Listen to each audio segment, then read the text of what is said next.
Distinguished guests, I am pleased to welcome you to today's webinar themed Empowering Responsible Investing Through Data Metrics and ESG Integration.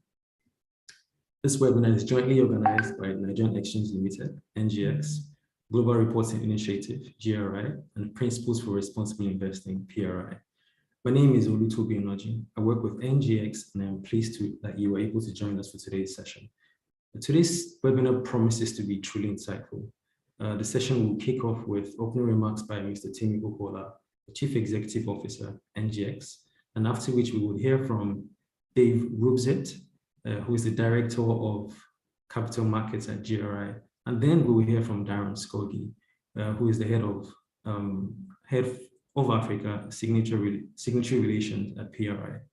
And after their presentations, we will transition into a panel session to discuss the topic ESG metrics and data in enabling responsible investing.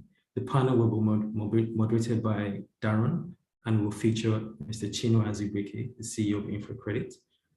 We would also have Temitope Aduroja, who is the Head of Investor Relations at Dangote Cement PLC, and Nicole Martins, the Senior Stewardship Professional from Old Mutual Investments.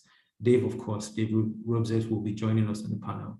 You will agree with me that the organizers of this webinar have carefully assembled a line of thought leaders who will share their insights from a regional and global perspective on how ESG data plays a role in the investment decision process.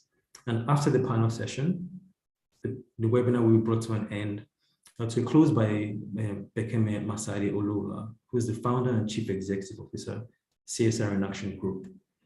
She's also a board member of GRI. We welcome your active participation throughout the session. Please participate, ask your questions by using the Q&A box on your screen, and your questions will be addressed during the dedicated Q&A session towards the end of this webinar. Without any further ado, we will now hear the opening remarks from Mr. Timi Okola, Chief Executive Officer, NGX.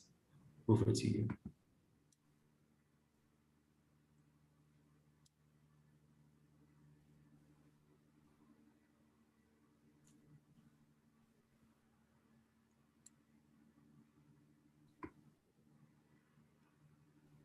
Distinguished guests, on behalf of the board and management of the Nigerian Exchange Limited, I welcome you all to this capacity building webinar themed Empowering Responsible Investing, ESG Integration and Data Metrics. We are truly pleased to host this event in collaboration with the Global Reporting Initiative, GRI Africa, and Principles for Responsible Investments, PRI. And we believe that this webinar will be of immense value to you all. The concept of sustainable development is, in simple terms, about creating a balance between driving inclusive prosperity that ensures everybody is carried along equitably and protecting and preserving the environment. This concept of generating value that satisfies the triple bottom line has been a critical part of our global economic model for decades. Scholars have published over 2,000 empirical studies reflecting the positive correlation between environmental, social, and governance performance and financial performance since the 1970s. Recent trends in sustainable finance, such as COVID-19 funds, which outperform traditional funds and experience an average growth of 27 to 55%, demonstrate that sustainable development does not necessarily come at an expense to profits. As a sustainable exchange championing Africa's growth, Nigerian Exchange Limited understands the pivotal role that ESG performance plays in ensuring a company's long-term sustainability. Fueled by our commitments to foster the growth of long-term sustainable finance and promote the adoption of sustainable business practices among our listed companies, we unveiled the NGX Sustainability Disclosure Guidelines in 2019, working with Global Reporting Initiative, GRI. This follows 4 years of extensive engagements with market stakeholders, starting with the inaugural Nigerian Capital Market Sustainability Conference, hosted by the Exchange in collaboration with GRI and Ernst & Young Nigeria in 2015.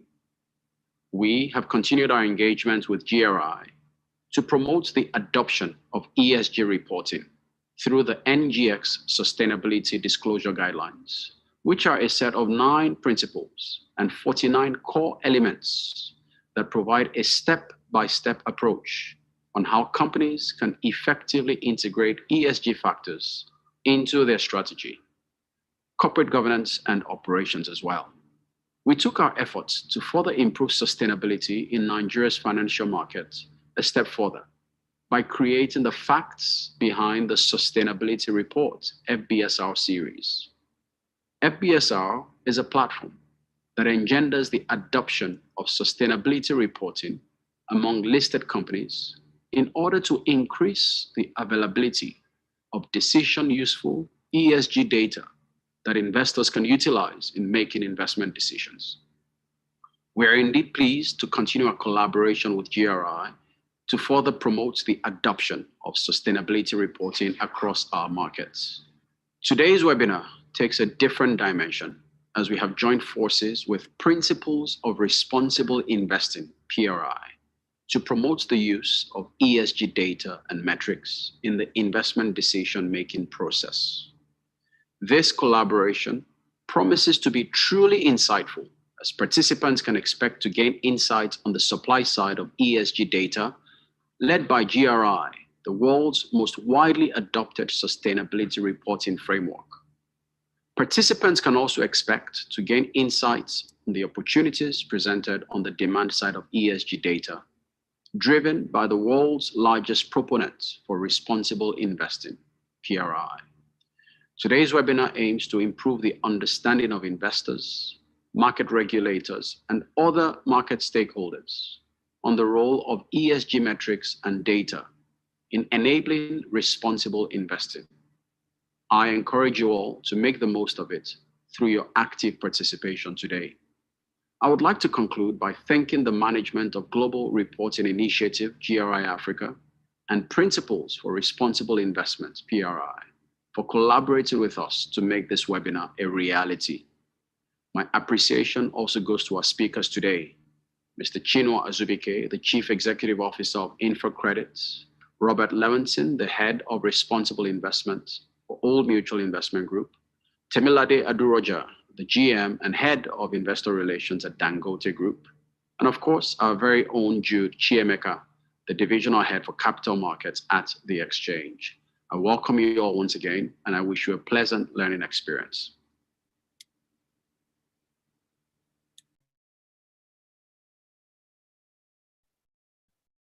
Thank you very much. To make this webinar a reality, my appreciation also goes to our speakers today. Please can we have our microphones muted if we're not speaking? Thank you very much. Thank you very much, Tammy, for your very warm remarks. We do look forward to having fruitful deliberations with our speakers as well as our attendees. I would like to yield the floor to Dave Rubzet, the Director of Capital Markets, the GRI. Over to you, Dave. Yes, thank you. Thank you very much also for the great introduction. I think I have asked Toby or maybe somebody else to put the slide on the screen that I prepared indeed. But first of all, thank you very much, Nigerian Stock Exchange, but also the United Nations PRI to arrange this webinar and inviting us as GRI. My name is Dave Reukzaat. I'm a Capital Markets Director at GRI. I'm based in Amsterdam, working closely together with the many regional offices, including in South Africa, that we have around the world. And well, in the next, how many minutes do I have left? 9 minutes that I have. I would like to go a little bit into the details of, let's say, ESG disclosure. And what I think also relevant in this context. Can we have the slide on screen or?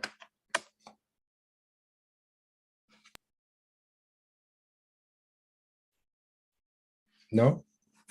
Okay. Well, I can also do it without the slide if that's if that's better.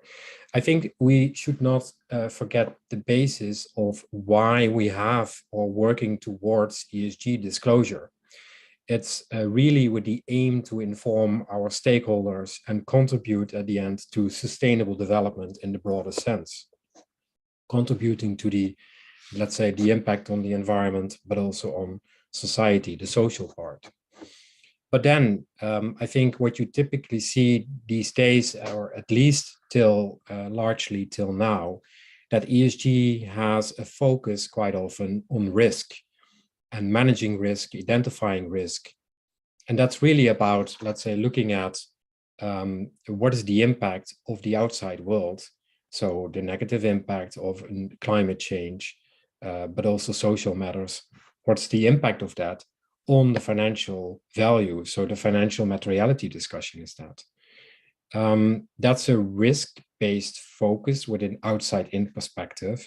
And the ISSB standards, the standards that are being developed by the International Sustainability Standards Board, are really focused on ESG risk management, so the outside-in perspective. But if you truly want to steer towards sustainable development and also want to look at the impact that an organization or a company has on the outside world, so on the economy, on the environment, on people, including their human rights, then also you have to look at the impact materiality. And that's actually what the GRI standards are all about. That's an inside-out perspective. So if you then look at what's important, in my view, for companies or reporters, then it's really important to inform the broadest sense their stakeholders, including investors, and inform them on the total value that the organization or the company brings. And that's therefore not only the financial materiality, but also the impact materiality. What are the risks that you may encounter as a company? But on the other hand, what is also your contribution to sustainable development and society? So this comprehensive reporting, it may sound relatively basic, but I think that's a very important global trend that we see also, for example, with the Memorandum of Understanding that has been agreed upon by the ISSB and GRI, working together on a global set of standards. Then this comprehensive reporting, so both perspectives, that's actually also needed in a lot of frameworks, standards, regulations that are coming, for example, also in Europe, where it is also asked to look through the entire value chain.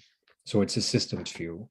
And then companies are asked to put due diligence on the value chain, not only on environmental risks and opportunities, but also social matters. So I think for investors and in responsible investment approaches, I think it's really important for them not only look at, let's say, a risk perspective, so not only look at ESG and the risks that may be involved for the financial value of the company, but that an additional lens is needed, looking also outside to the impact that the organization has.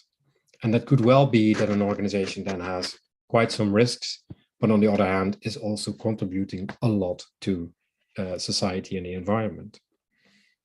And maybe my last remark in this sense would be that also for regulators, but even also stock exchanges with their guidances, like what also was mentioned in the introduction, it's important to align as much as possible ESG disclosures, standards, metrics, data points, as much as possible with each other.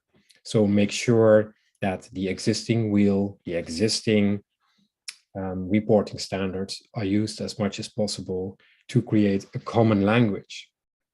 And that is also important because if we start or keep inventing new standards, new metrics, new data points, that is also difficult for companies to then know what to report on and to make sure that they, stay in line with their stakeholder expectations.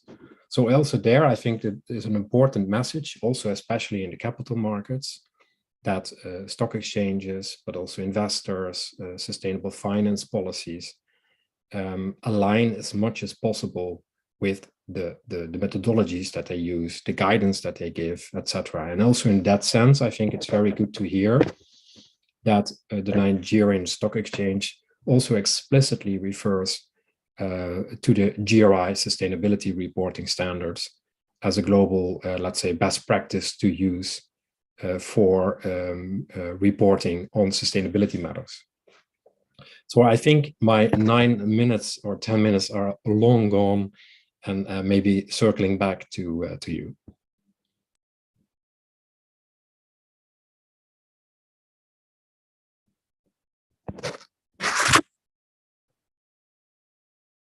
Oh, I didn't realize my mic was muted. Thank you very much, Dave, for your very detailed remarks, even though we had a very short time. What bubbled to the top, for me from that conversation was the need to align frameworks, to create this common language that could be used, across the entire financial system, whether, new languages are created or we're using existing languages. That common language is critical. And then, we look forward to hearing more insights from you when you join the panel later on.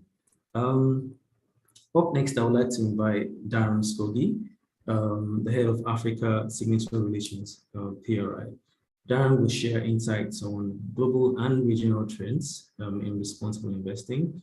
I will also leave him in Darren's able hands as he will moderate the panel session after his presentation.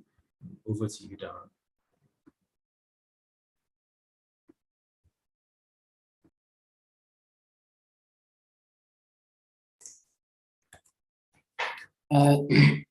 Excuse me. Thank you, Toby, and good morning, everyone, and thank you for joining us this morning as we talk about responsible investing, ESG data and metrics, and how sustainability reporting brings credibility to our efforts.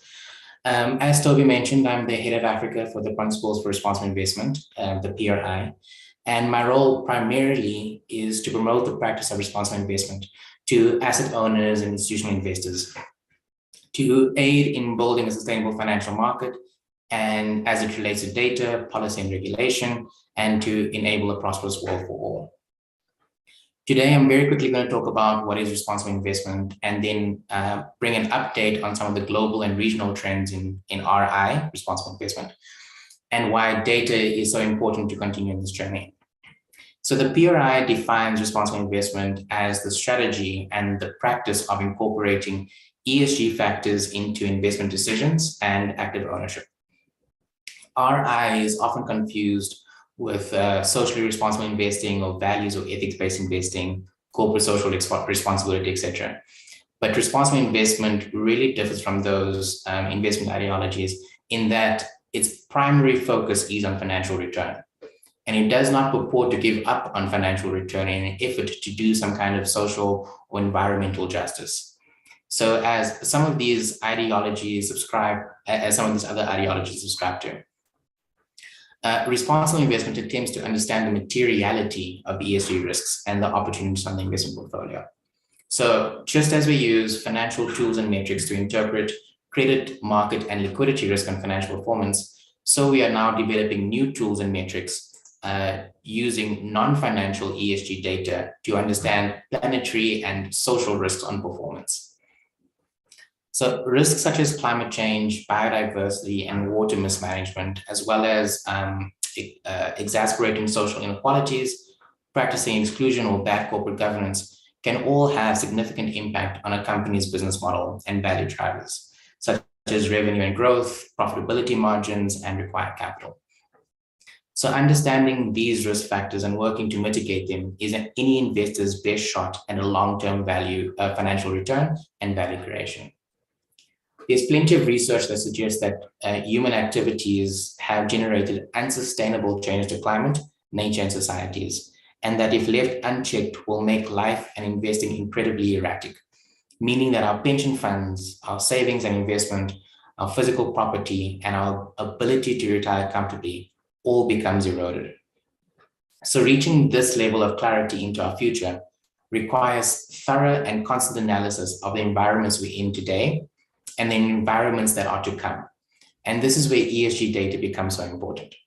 It is in generating this data that allows investors and company reporters the opportunity to see their futures and their impact, negative or positive, on planetary or societal thresholds, and to create the strategies to mitigate those risks and create the opportunities that navigate those environments, and then the good governance that delivers on those strategies.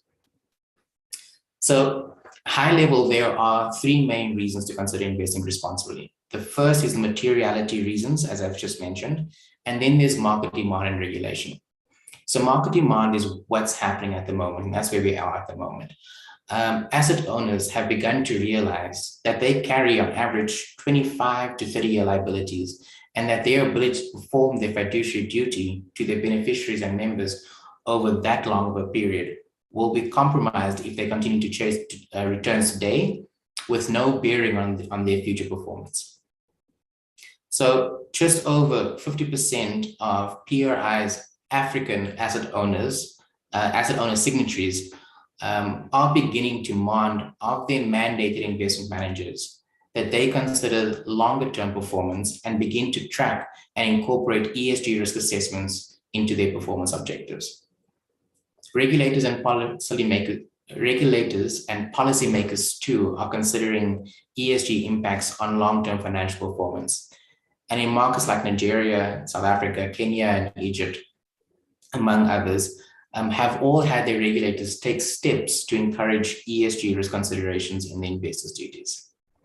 So then the question is, so what are investors focusing on through this responsible investment journey? In a global context, the road to net zero carbon emissions is probably the single biggest focus for investors and responsible businesses at the moment. The Net Zero Asset Owner Alliance, which represents approximately $10.6 trillion of asset under management, is a group of pension funds, sovereign wealth funds, and insurers that are working collectively to understand the pathway down to net zero by 2050. So they are setting short, medium, and long-term goals under their target setting protocols and developing the research frameworks and data requirements to finance the transition from high to low carbon economies. Under the Glasgow Finance Alliance for Net Zero, asset managers, investment consultants, banks, exchanges, and service providers are all plotting their own path down to net zero too, in accordance with their local market national determined contributions. So responsible investors are also asking more about human rights under areas such as diversity, equity, inclusion, and decent work and economic growth, as these social issues can reduce inequalities, reduce poverty, and have societal benefits well beyond just financial performance. In Africa specifically, and other emerging markets, the just transition is fast becoming the framework through which we plot our own net zero journey. The just transition is asking about how do we move to a net zero? How do we move to net zero while remaining committed to addressing the unintended consequences of such a significant macro shift? And the data needs for this are ramping up. And organizations such as GRI are doing exceptional work in integrating the SDGs into corporate reporting. So net zero, human rights, and the just transition are just some of the considerations responsible investors are thinking about. But what is occupying a lot of their time, and where many of them are getting better at and stepping into their roles as active owners. To be an active owner is to steward or encourage their owned assets, to consider ESG risks and opportunities and to report on them. Active ownership is the most effective means by which investors can directly influence markets, economies, and society as a whole. Investors are learning that best practice for active ownership is to prioritize outcomes, focus on collaborative action, and to establish common goals.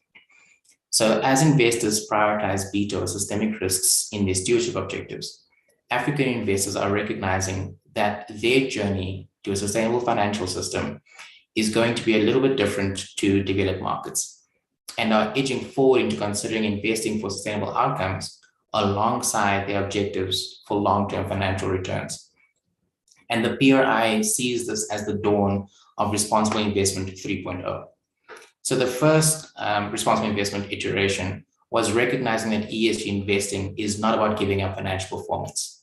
The second iteration is about getting to the crux of risk and return data and materiality. And 3.0 now is starting to look at sustainability outcomes and investing for sustainable impact. Through the PRI and Fresh Fuels Commission report released in July 2021, the legal framework for impact, we are working to understand how instrumental sustainable outcomes are to financial performance. And that is where we are today.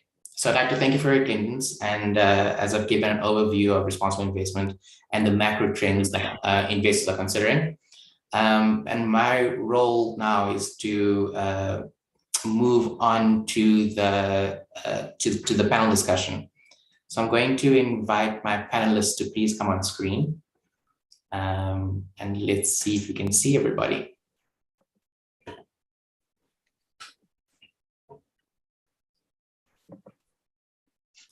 So I'm removing the pin for myself.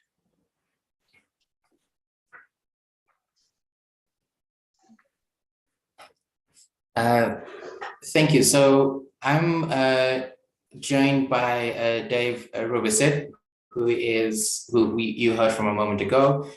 He is the Director for Capital Markets at the GRI. I'm joined by Nicole Martins, who is a Senior Stewardship Professional for Old Mutual Investment Group.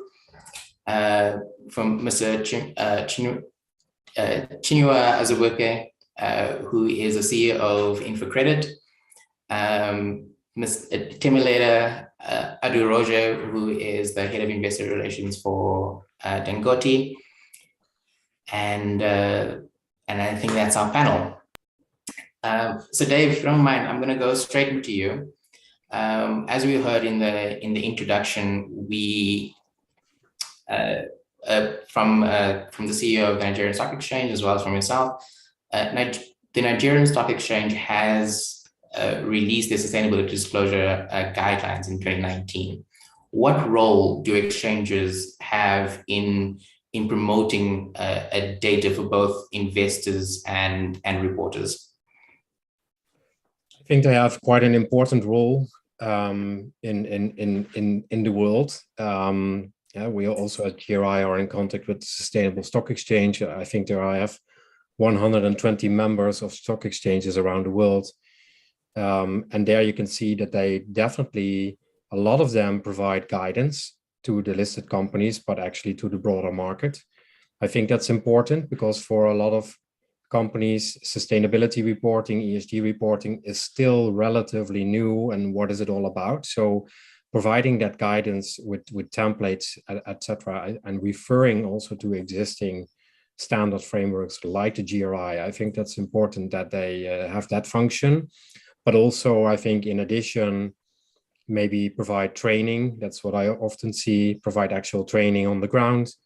And also even helping companies, okay, what does it mean in practice for your organization?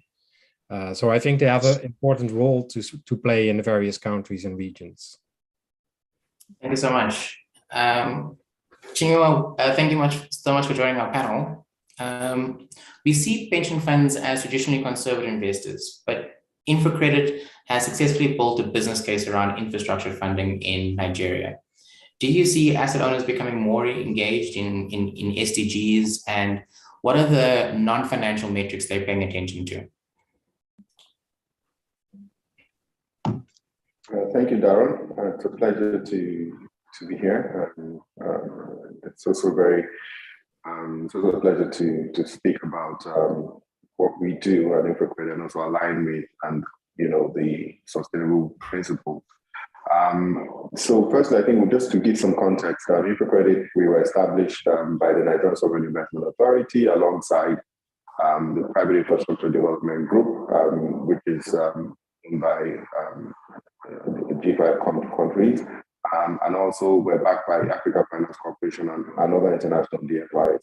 Our mandate is to promote long-term financing in local currency, issuing guarantees in order to mobilize domestic credit from institutional investors like pension funds and insurance companies to private sector to develop infrastructure. Over the past 4 years of operations, we've helped to extend the tenor for corporate debt And also we supported the first 15-year green bond in 2019. And I think what is very important to note is that, using long-term local currency to meet the country's infrastructure development, obviously will become an effective investment tool in order to promote green growth and climate resilient development while transitioning to a low carbon economy. And also as the longest source of local currency, I think that market will have an especially important role to play. And the local pension fund being a large pool of investors increasingly, and like you rightly noted in your presentation, they're particularly interested in impact and how their capital can also achieve impact alongside financial returns. But this also means you need to have the right frameworks to measure and report impact in place. I think for InfraCredit, I just use as an example, we had to refine our theory of change. And that allowed us to also redefine the kind of impact we want to have, both at the market level, at the project level, and also at the end user level. And that allows us to be more, stay transparent around measuring how many jobs are created as a result of, an infrastructure financing mobilized by Guarantee, and how many end users have access to this infrastructure, and the broader impact in terms of gender inclusion, and subscribing to international standards and platforms. We're a member of the Principle of Sustainable Investment, and we're also a member of the IFC Principle for Sustainable Reporting as well. So that allows us to incorporate into our standards best practices. So as a member of the Principle for Responsible Investment and also subscriber to the Operating Principles for Impact Management, we apply best practices in reporting the impact we have on the guarantees we issue. And this, I believe, also forms a proxy for the institutional investors that participate in these investments to be able to utilize this data to report on the type of impact they're having by investing in infrastructure bonds that are providing energy access, providing transportation access, and also providing other forms of critical infrastructure that is not needed in the economy. But that also gives you the relevant data to see where capital is really needed and where it's scarce, right? Because then we begin to really take a broader view from an impact perspective. What does infrastructure mean to the many? Of course, Nigeria has the highest energy deficit in the world. We also have a significant poverty rate. And so that means that when we look at impact, we need to look at how blended finance can also play an important role. I think as we go forward, I'll talk a bit more about that, but we really look at broader measures to expand impact in less developed countries like Nigeria. But yes, pension funds are increasingly attentive to impact they have, but we believe that this needs to be done through frameworks. We have implemented a framework for ourselves, which we are happy to share with investors that buy bonds with Guarantee. But we believe is a first step towards creating a level of transparency and standardization in terms of reporting among investors. Thank you, Chinua. That was very interesting and exciting to hear about some of the great work that you guys are doing. I'm going to come over to Nicole now, who with Old Mutual Investment Group is also as a Pan-African investor. And can you tell us what some of the responsible investment data needs that you guys require, how your organization is sourcing that and what you're using it for? Sure. Thanks, Darren. And thanks everyone for the invitation to be part of this discussion today. I think what's really interesting that's come up in the opening presentations and even from Chinua's presentation as well from his points is that there's really two specific ways that I would see we would think about the use of the data, right? On one hand, it's about integrating ESG data into your investment decision making because you feel that those factors impact return, the risk adjusted return. And the other is really impact focused, so trying to understand data for the use of measuring and reporting on impact. So I'm going to focus more on the first part, which is really about the use of this ESG data in how we make investment decisions. And I think from there, it's important to note that an Old Mutual Investment Group, as you rightly say, as a Pan-African investor, is a pretty established house and one of the larger ones on the continent, has actually been working with ESG data for more than a decade now. And we've been doing a lot of research. We've tested a lot of data sets. We've worked with a number of service providers. And so we have a relatively good understanding now of the strengths and weaknesses of the data and from different methodologies and providers. And it's important to understand that when we look at this data, it's just one tool in our toolbox of how we make investment decisions. So we're very cognizant of the fact that we don't make an investment decision based on one data point or even one data set. It's one tool in a much broader toolbox. And we acknowledge that, at least from our perspective, most of the data that's available is imperfect, and we need to make it work for how we make decisions, right? For our bespoke decision-making process. And what that involves is, like I said, use of a variety of sources from a variety of providers, and then also blending that data in a proprietary manner to suit how we make investment decisions based on our values and our investment strategies. So we acknowledge that, you know, different kinds of data points as well have got different challenges and opportunities associated with them. Some of them are have a temporal component, so they're sort of over the longer time. Some of them are instant. Some of them are something that you can update annually. Some of them are things that update on a daily basis. All of that needs to sort of be taken into account as well. We also recognize that the space is continuously evolving. So as you'd mentioned, you know, it's a rapidly evolving space. And that means that we need to continually reassess our process and our approach to the use of this data, including where we get that data and exactly how we weight it and how much sort of rigor we put into analyzing the sources of that data and the use thereof. We are very lucky in the sense that because we've been working on this for a while and because we've been in the game for a while, we are very fortunate to have sort of specialized teams that are working on the data side, which I know that a lot of other investment houses might not have at their fingertips. This allows us to be continuously reassessing the providers, testing new tools and platforms and data sets, again, something that might not always be available. And we have also got an artificial intelligence and AI committee that's been set up to enhance our sort of proprietary ESG quant signals and our models. They're looking at the links between this kind of data and machine learning to better improve our processes. And of course, we are able to use our proprietary data that is a blend, like I said, of multiple sources to develop our own in-house sort of ESG focused products. So, you know, to answer your question, so as a Pan-African investor, when it comes to what are the data needs, we need as much information as possible, as does every investor. We want to make the most informed decision that we can. We acknowledge that in order to make sustainable investment decisions, we need to take into account environmental, social, and governance factors, things that we would have traditionally considered to be non-financial. We know that if we don't take them into account now, we're going to pay for them later. And so we need as much decision useful information as we can get. And we realize that in order for it to be useful for decision making, it doesn't necessarily mean we can take it straight off the shelf. A lot of the time that means that we've got to manipulate it slightly and blend it in a way that suits our processes. And that's sort of how we're using it right now. So we're using it for investment decision making, we're using it for the development of products for the market. We're using it as a way to research trends and future developments in this space. And then, and I won't go too much into it because I know that Chinua and InfoCredit are doing so much. We're also using it to assess the impact of our investments. Thank you so much. And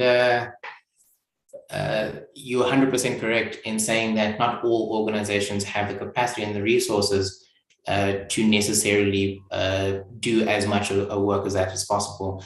But we do see it as a development area within investors that are going to start focusing on that do need to recognize that ESG is important and they will need to start resourcing appropriately. I'd like to come to Ms. Temele from Dangote.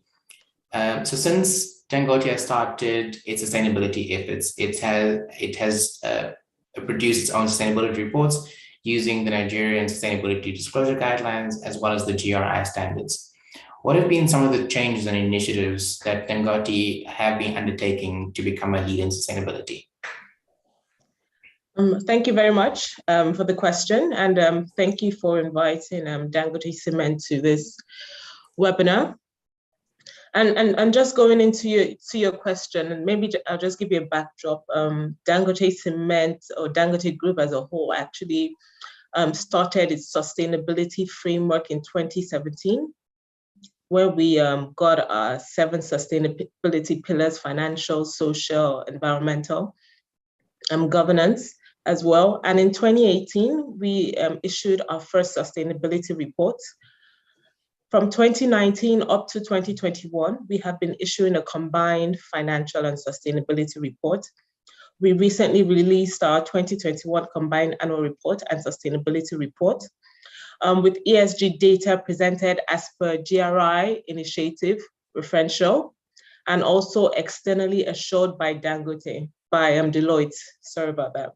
So going to your question, what have been some of the changes and initiatives that we have had to put together since we started using the GRI standard?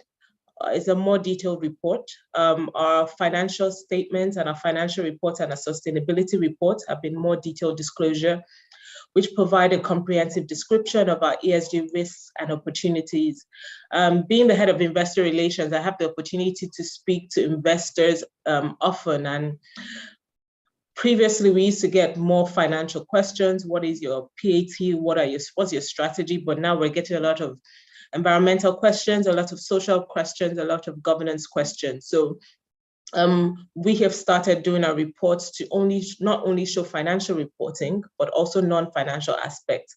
And some of the things we disclose, for example, in the environmental section is our CO2 emission, water emission. What are we doing to try and improve the climate change? Given the kind of industry we're operating in is very heavy on carbon, we do disclose our huge initiative on alternative fuel, how we're trying to reduce the use of carbon and increase the use of alternative fuel across all our plants. So that is part of what we disclose. On the environmental section, on the governance section, we show our very diverse board. These are key questions that have become very important, and our annual report has gone from maybe just a few pages where we just show our financial results and our board to the 2020 annual report was over 200 pages, where we have a detailed section on all our 7 pillars. In terms of social, we show what we're doing for the environment. Our 2020 report really had a section on the impact of COVID-19 and how the Dangote Foundation was able to partner with the government and private stakeholders to support the country, Nigeria, not only Nigeria, our Pan-African operations as well in that. So we have also improved our credibility of our reports as well, because our reports are now externally assured by Deloitte. I think one important thing that has changed using the GRI referential is the GRI materiality assessment process, which helps us define topics relevant to our shareholders. What we do is that we send a survey, for example, to our shareholders and just want to get a feedback of what is important to them in terms of corporate governance, finance, social. And what we've seen is that not only the financial aspect is important, the CO2 emission is important, climate change guideline is important for them as well. And this also helps us to understand what exactly we can put in our annual and sustainability report going forward. For instance, under the economic theme of responsible products and services, we disclose marketing practices, customer privacy, we disclose our culture, we disclose the people, the kind of employment platforms we have across the group, our diversity as well. We have a diverse board, diverse management for both male and female, and just gender balance generally. So we've found that these are very important aspects that our investors want to know, and we've continued to put that in our annual reports. And in the environmental aspect as well, we've started reporting to CDP, and in 2021, we actually got upgraded from a C to a B-, which shows that we are taking active steps on environmental change. So I think that's it for me. And I hope that answers the question fairly. It does. Thank you, Temi. Clearly a lot of initiatives on the go. You touched on a question around reporting on your culture. how you found the culture change within the organization, and how that impacted on business strategy. Okay, so the culture change has, I think once we started the sustainability in 2017, the culture change, for example, in terms of employment, we try to be very diverse in our employment. Obviously, construction and cement is a heavily male-dominant role. But what HR started doing is that looking for female employees as well, not only male employees. I think that's one. Another thing we do, which has really helped in terms of the culture, is that every week, once a year, we have a sustainability week where all staff participating. So we do different things. We go to schools, we go to hospitals, we plant trees. So we have people that all around our 10 countries, not only Nigeria as well, they volunteer to do environmental, social, and government aspects, and we do give back to the economy. I think we also have weekly tidbits on sustainability. It's become one of the talking points across the office in terms of the culture. I think in terms of the open door policy, that has also improved. And the culture is just friendlier towards gender bias and gender diversity as well. Thank you. And it's exactly the reason I asked the question, is because sometimes while going through a lot of these data intensive processes, there are beneficial byproducts that come out of that, and it usually shows itself in company culture and in sort of like the organizational overview. So I'm going to come back today from the GRI again, and I really want to talk about the convergence that are happening within reporting standards at the moment. So the GRI has issued a statement of shared visions with a few other reporters within the EU Union, and the Corporate Sustainability Reporting Directive, including the ISSB, the International Sustainability Standards Board, and the international business community, are all moving towards trying to converge some of these ESG topics and data and double materiality. Could you give us a view as to what that may look like for both European markets, but more specifically, what does that look like for Africa, and how will we as a continent be impacted by this convergence on reporting standards? No, sure, Darren, we'll do that. But before I go into that, compliments to the stories I just heard from everybody on the panel, and also very impressed on the sustainability report that apparently has been produced, also even with non-financial assurance provided by Deloitte. So that's really advanced. I think you don't hear that quite often, that already non-financial assurance has been given. I think that's an important part of, let's say, the future in the world, but it's very good to hear that it is already happening. Yeah. So compliments to all these stories. If you talk about sustainability reporting and the convergence between what various standard setters are doing, framework builders, various initiatives, then indeed there is a lot happening in the world. I think a couple of key developments are indeed the collaboration between the International Sustainability Standards Board, from the IFRS Foundation, the collaboration with the GRI. They have a memorandum of understanding for a couple of months now, and working towards, let's say, a set of 2 pillars. One pillar for ESG reporting focused on financial materiality, the ISSB standards, and the second pillar, the impact pillar, that's then the GRI standards. And together then you have, let's say, an inside-out perspective and an outside-in perspective, the double materiality perspective. So that's, I think, a very important development, because both parties are doing this globally, and that what is being developed is, of course, also shared with many stakeholders around the world, with multilaterals, policymakers, stock exchanges, other sustainable finance policymakers, etc., etc. So that is really a crucial collaboration that is happening there, and we are actually working on the first steps in aligning definitions, metrics, etc. Again, to come to a global common language as much as possible. It will not be fully integrated because also the IFRS has a different mandate and has a different audience because it's investor focused, whilst GRI has a multi-stakeholder focus. Next to that, you have a very important development indeed in Europe, where the European Union and EFRAG is developing sustainability standards. And they released the first set of standards also for public consultation. Those standards will come alive under the wider umbrella, the Corporate Sustainability Reporting Directive that you just mentioned indeed.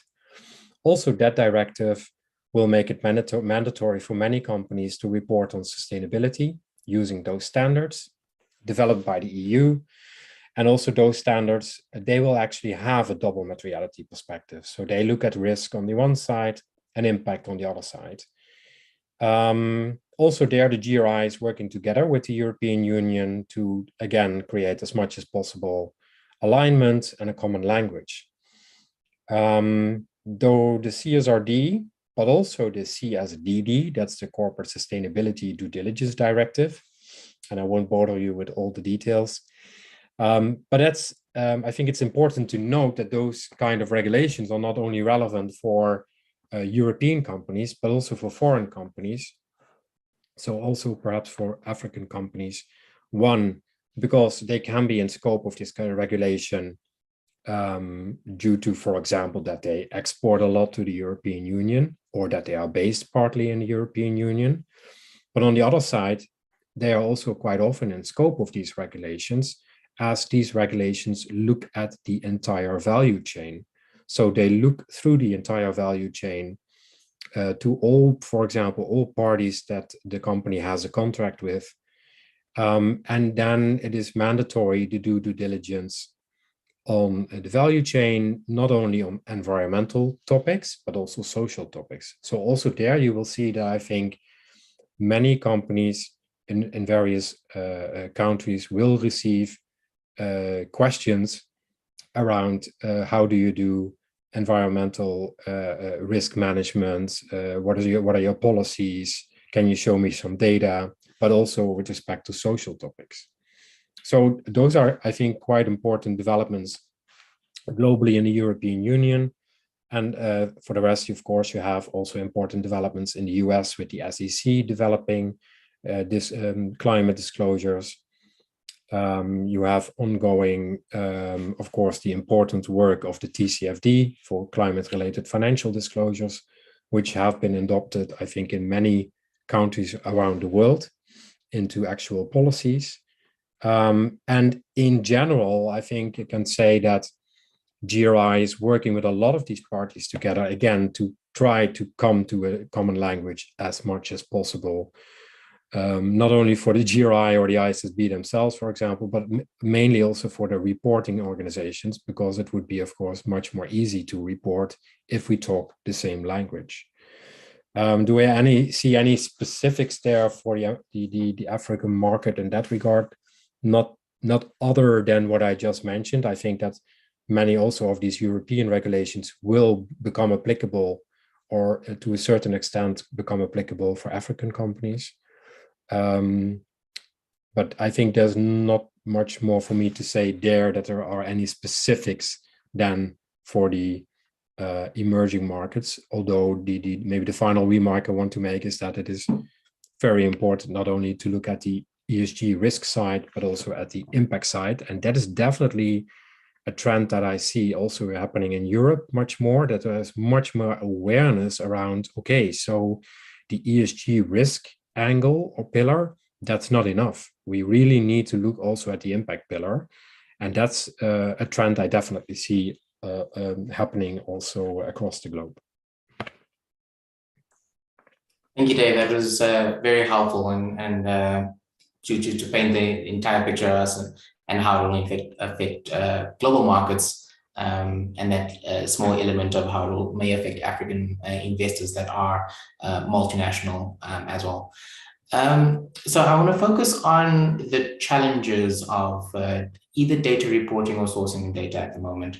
And I'm going to go through each panelist again, if we may. So Dave, having finished with you, let's go to you again. What are the biggest challenges with regards to the biggest challenges for reporters with regard when embarking on integrated sustainability reporting, excuse me? Yeah, if I were to mention one, and I think there are, of course, many, but maybe also better to answer by the other panel members. But if I have to mention one which I encounter almost everywhere, not only for reporting companies, but also for rating agencies, investors, asset managers, banks, whatever, there's a large need for education on what does it all mean. What does real sustainable development mean? What are the subtopics about in the E and in the S, and what is governance really about? Not reading it from a booklet only, but what is it really in practice about? So a lot of what is the pillar of risk management, ESG risk management, and on the other side, the impact pillar. There are so many concepts that are really new to a lot of people, and maybe not to us as perhaps the sustainability or responsible investment specialist. But I think there's a lot to gain and a world to gain when you talk about the non-sustainability specialist in many organizations. So the legal departments, the tax departments, the board members, reporting people, auditing people, they all need to know what it is about. So I think one of the challenges is how will we train them all? Thank you, Dave. 100% agree with you. Capacity and capabilities is a challenge in this industry, and it's something that we are hopefully addressing. Chinua, can I come to you? What are some of your biggest challenges with regards to ESG investing and analysis?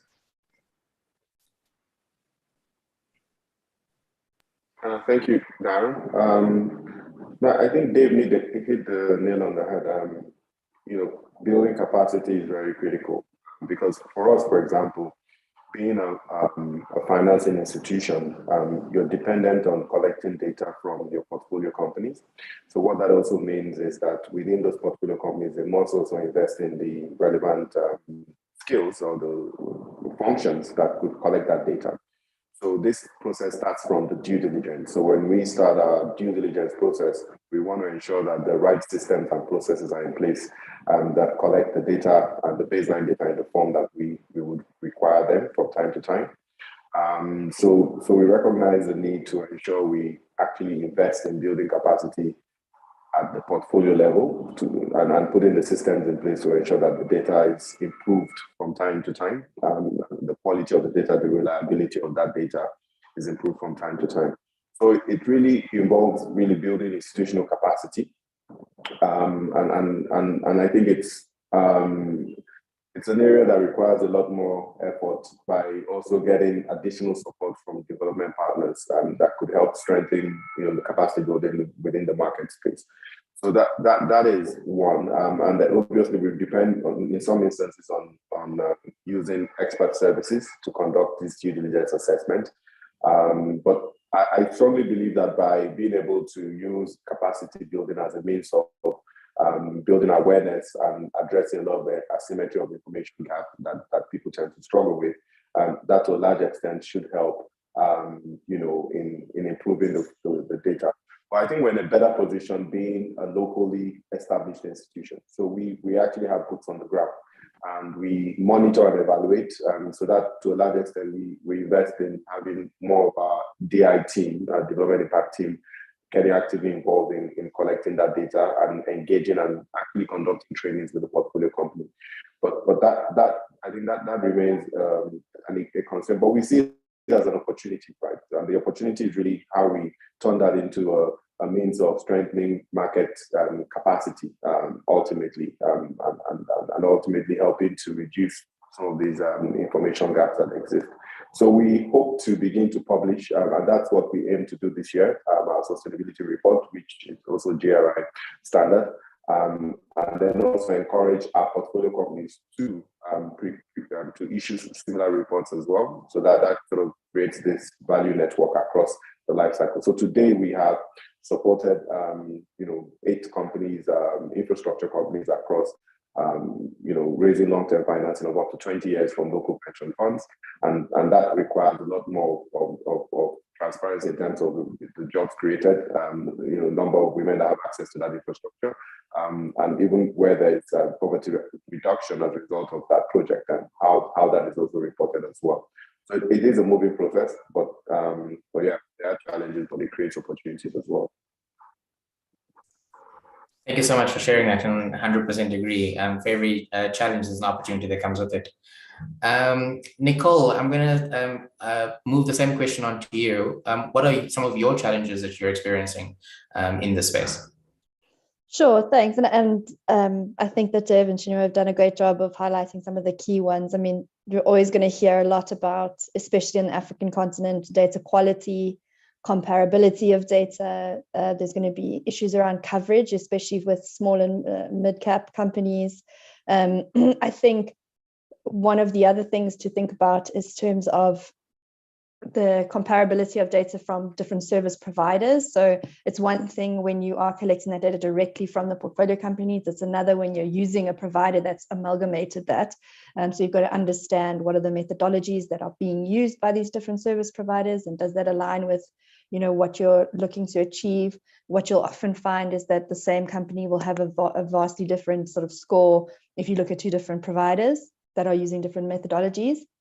So in terms of the practicality, I think that's really at the core of it. But I think more fundamentally, one of the biggest challenges that exists is that it's this sort of artificial silos that we've created around what is ESG data and what's an environmental data point issue. So I've picked this metric because that's going to tell me everything I need to know about this particular issue. But we know, and we are increasingly aware of the fact that these issues are all infinitely complex and they're interconnected.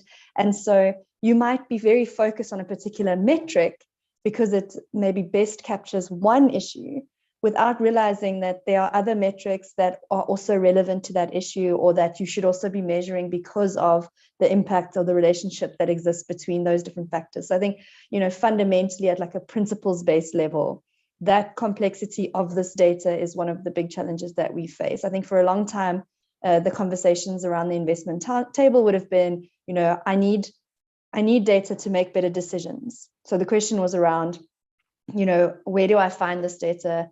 How do I analyze it once I've got it?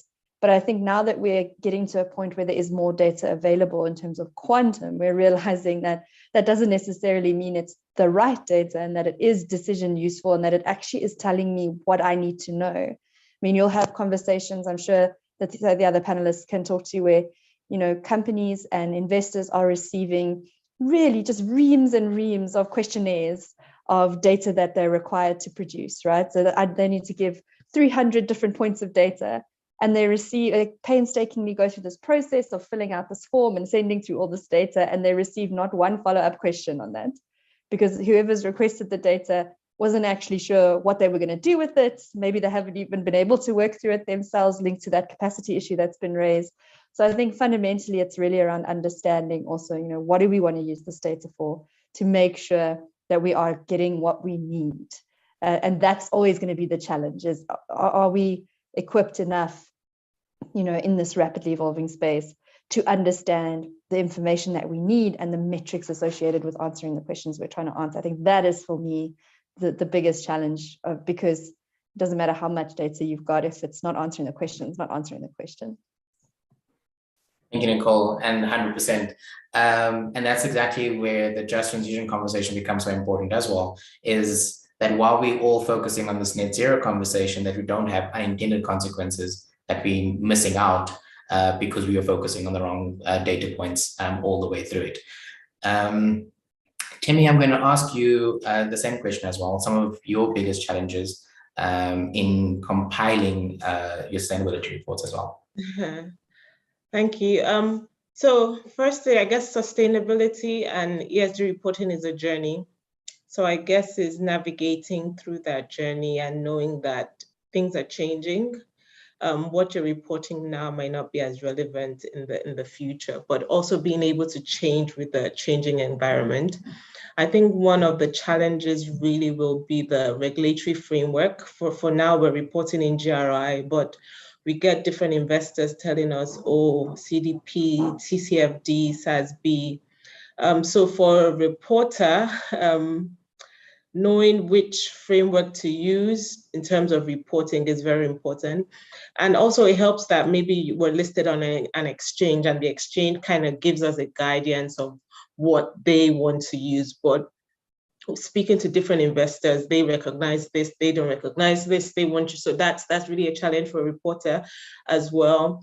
I think the third challenge I would say is data collection, because you rely on a lot of different aspects of the business. So the plants, different sections of the company to provide data and collate these data. So ensuring the accuracy of the data, ensuring comparison between last year, this year, and explaining the urgency of the data. I think these are some of the challenges that a corporate faces when trying to report non-financial information. I think also trying to be as concise as much in reporting as well. Obviously, as Nicola said, investors get so much information.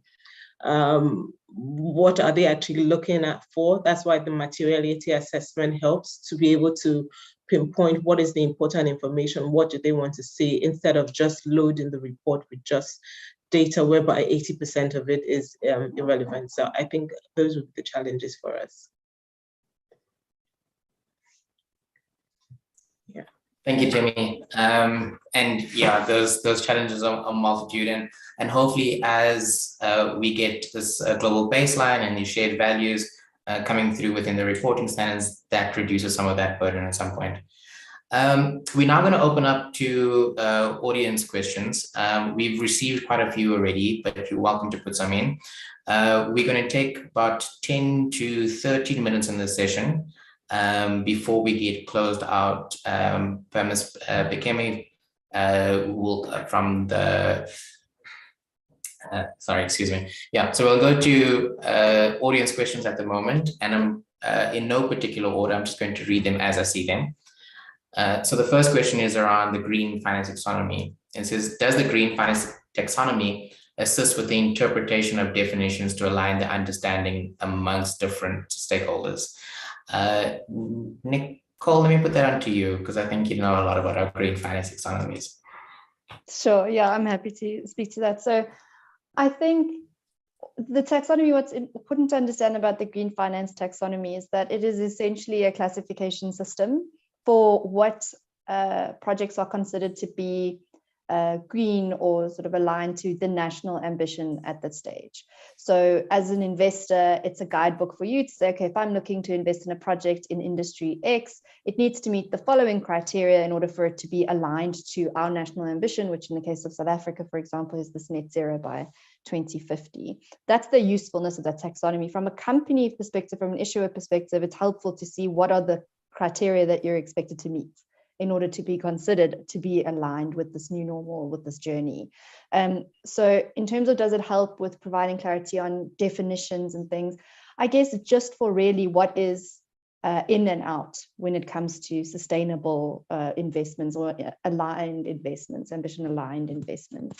But it's not, you know, the title of taxonomy is a little bit misleading because it's not like a collection of explainers on different terms, which I think actually would be really helpful in this space. And if you are looking for one that's relevant broadly in the African context, South Africa's National Treasury has a sustainable finance handbook available online, and I'm sure Darren can share the link to that with you guys, which is also really helpful if there are sort of terminology issues across the industry that's trying to get a better sense of. But the taxonomy itself really is helpful just to understand what counts as a sustainable project. So usually it's color coded, so it's like green or brown or gray, and what doesn't count as sort of a sustainable or agenda aligned, ambition aligned project. That's sort of how the use of the taxonomy in a nutshell.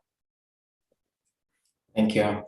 I'll move on to the next question, and it's The question is, what sort of data and how can Africa use data to measure the negative impact of industrial revolution as to define a proportionate cost of repair?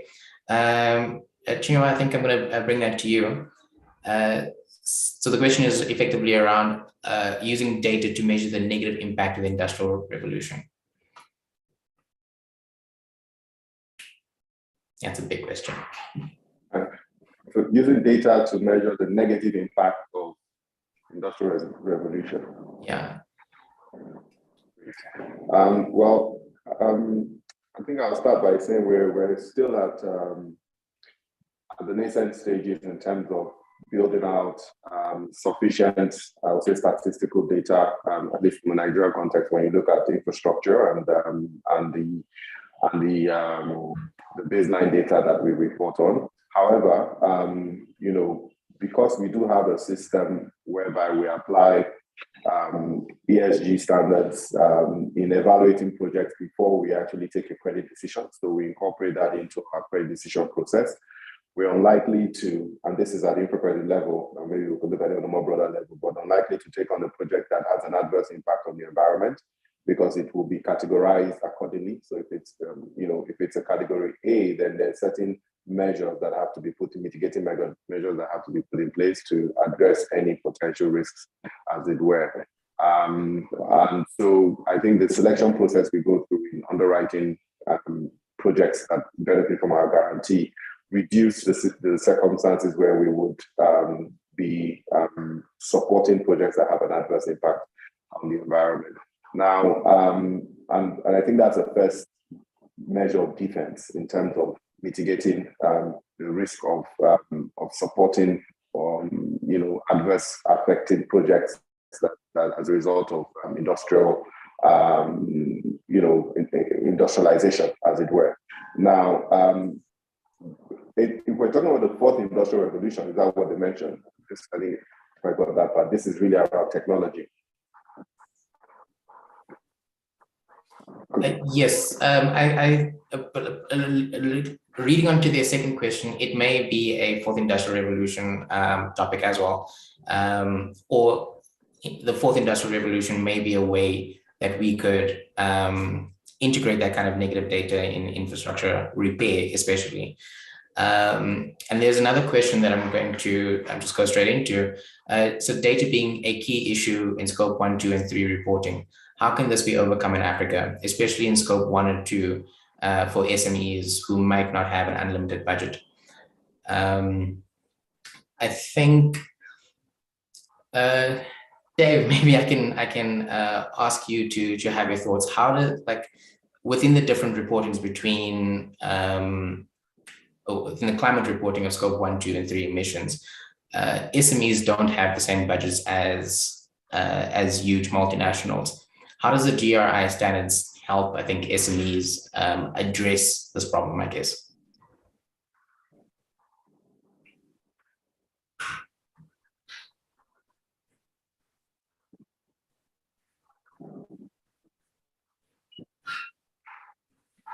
Yes, I'm unmuted. Yes. I think a couple of puzzle pieces here. I think it's not only for the SMEs difficult, scope 1, 2, 3. I think it's almost for everybody difficult to gather this kind of data and to report it. So that's one. I think the GRI standards also use the principles of context and proportionality, and also provide the opportunity to omit certain data if it's really not obtainable, or if it's really not possible to obtain that data, as long as you are transparent on why you are omitting that data and how you're looking towards maybe the future, how can you solve it. But in essence, this is a challenge for almost everyone. And but I'm also looking to the other panel members for their experiences in this field. So from a standard perspective, there are options to omit with transparency on why and how, and to report on it proportionately. But in practice, maybe also others have some inputs here. I'll go back to the floor. Does anybody want to have it a crack at that question with regards to sort of like effectively the challenges for SMEs to report on this?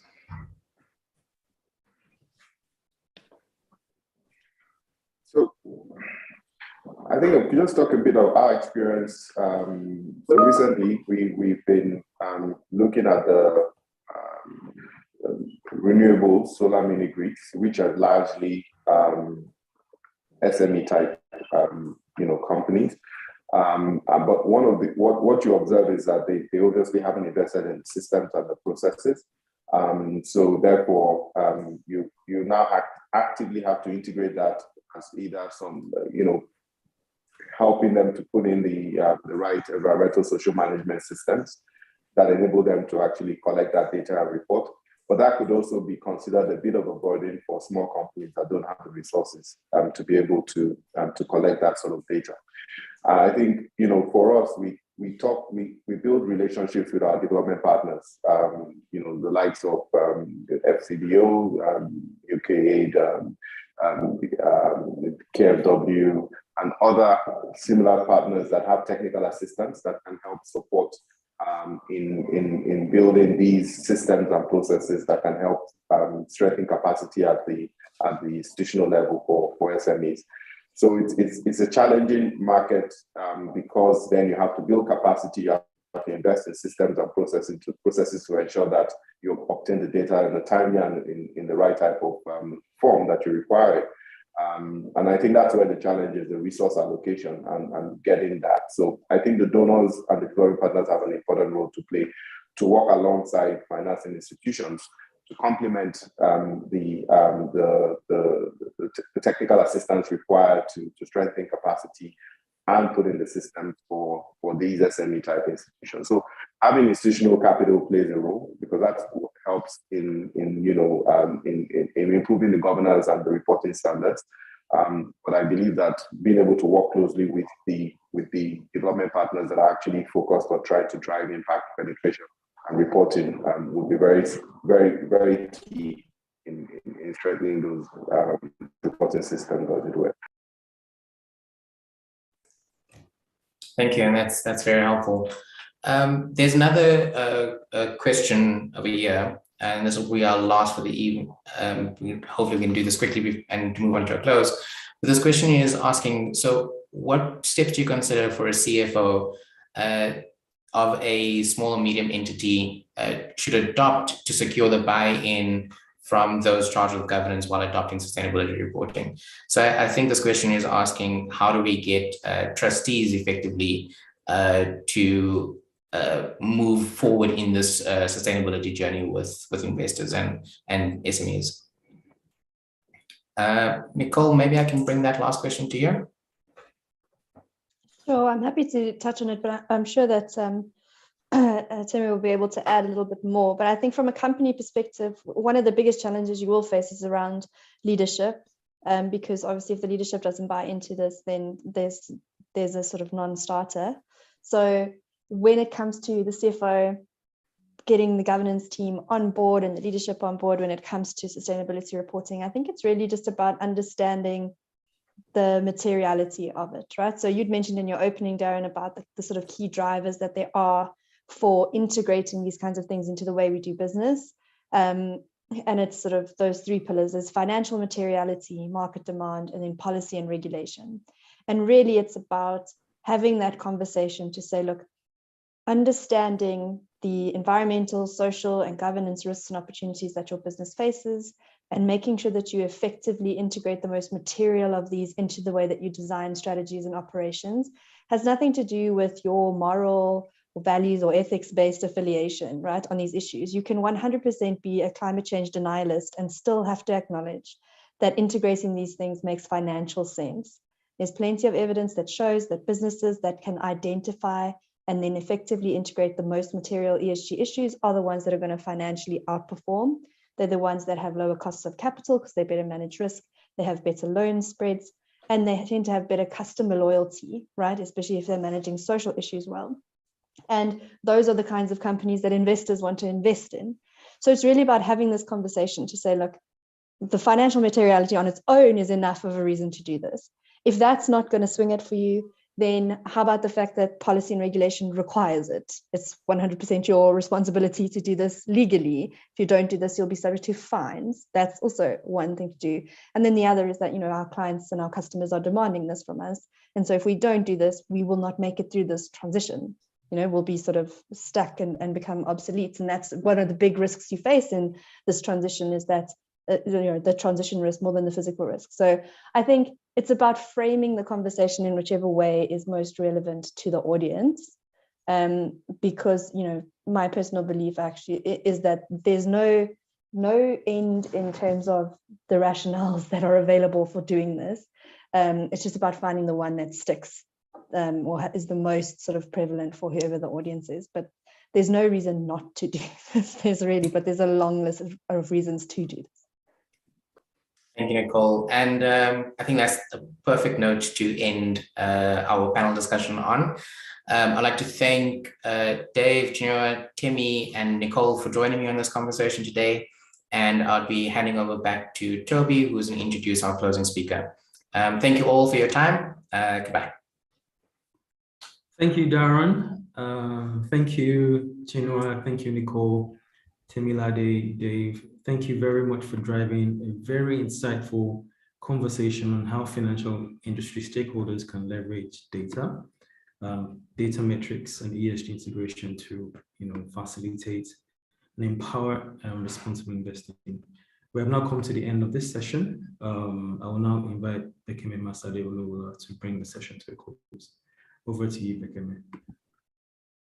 Thank you very much, Toby. Thank you, everyone, for joining us. Thank you to the panelists.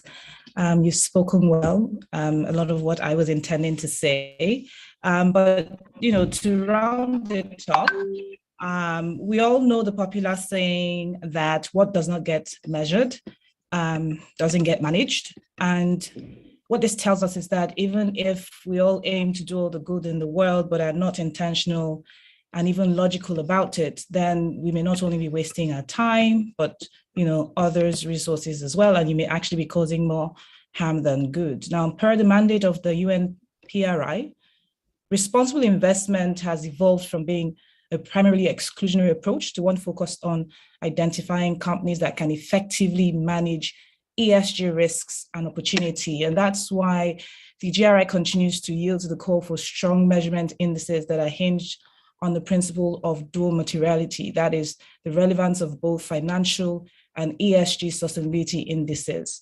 Now, businesses that are responsible must heed to the needs of not just a responsible or reasonable investor, but other key stakeholder groups that have been pre-identified by a company. And all of that is linked to the materiality process that was talked about earlier. They must be sure that they've established a good governance process. Now, sustainability risk management and measurement in practice can yield a lot of benefit. It will change the face of capitalism as more businesses become more intentional about impact. It would compel organizations, meaning to be around for the long term, to be more flexible, relying on innovation. It would cause businesses to be resilient as well and more adaptable to interruption that may be linked to their supply chain or that may be caused externally. And I do think that it can impact positive policy development. I was listening to the conversation and I just wanted to point out that for organizations which have a strong financial bent and that have diverse reporting stakeholder needs, I want to emphasize that the ecosystem is converging. GRI works hand in hand with different establishments, including the SASB, IFRAG, that is the European Financial Advisory Group, and, as well as the UNPRI, of course. And you can see that, this space continues to emphasize the need for this ongoing collaboration. Finally, I would say that having dealt with reporters, junior, senior alike, for the past 12 years, it is important to urge leaders here to be the involvement of speak to methodology and all of that. So there's obviously room for influencing your value chain to ensure that you present data that is accessible, that is comparative, that is balanced, and that gives a complete view of your organization's state.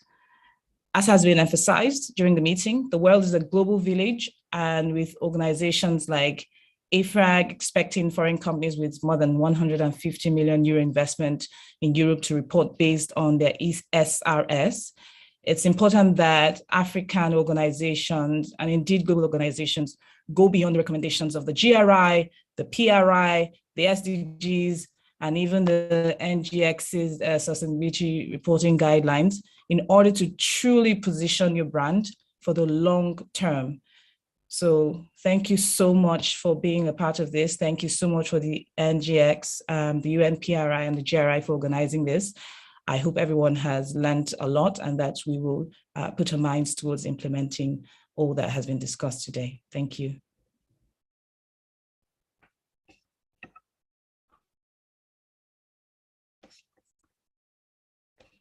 Toby, are you there?